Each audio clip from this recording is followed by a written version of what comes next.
லஞ்ச பணத்துடன் குளத்தில் குதித்த விஏஓ சஸ்பெண்ட் செய்யப்பட்டிருக்கிறார்.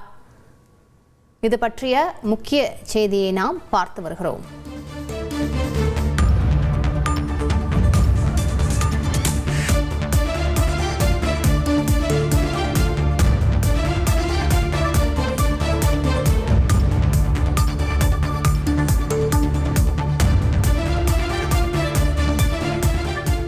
விரிவான தகவல்களை செய்தியாளர் குமாரிடம் கேட்கலாம். குமார், வணக்கம். இதற்காக அவர் லஞ்ச பணத்துடன் குளத்தில் குதித்திருக்கிறார். அவரிடம் எவ்வளவு லஞ்ச பணம் இருந்ததாக கூறப்படுகிறது?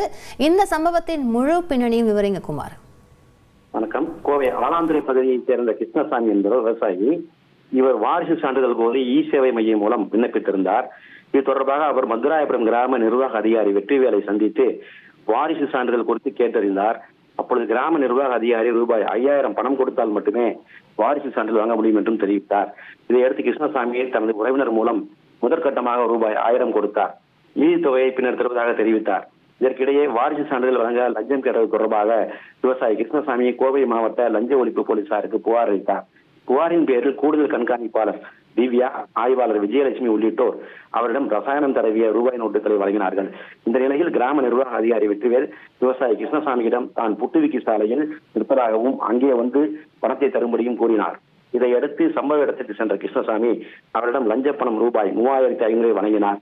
அப்பொழுது மறைந்திருந்த லஞ்ச ஒழிப்பு போலீசார் கிராம நிர்வாக அதிகாரி மடக்கி பிடிக்க முயன்றனர். ஆனால் அவர்களிடமிருந்து தப்பிய வெற்றிவேல் அங்கிருந்து தனது 2 சக்கர வாகனத்தில் தப்பி சென்றார். இதையடுத்து காவல்துறையினர் அவரை வாகனத்தில் துரத்தி சென்றனர். பின்னர் அவர் காவல்துறையினரிடம் இருந்து தப்பிக்க 2 சக்கர வாகனத்தை சாலையோரம் நிறுத்திவிட்டு லஞ்ச பணத்துடன் பேரூர் குளத்தில் குதித்தார். காவல்துறையினர் குளத்தில் குதித்து கிராம நிர்வாக அதிகாரி வெற்றிவேலை மடக்கி பிடித்தனர். பின்னர் அவரிடம் விசாரணை நடத்தி கைது செய்தனர். இந்த சம்பவத்தை தொடர்ந்து கிராம நிர்வாக அதிகாரி வெற்றிவேலை பணியிட நீக்கம் செய்து கோவை தெற்கு மாவட்ட RDO உத்தரவிட்டுள்ளார்.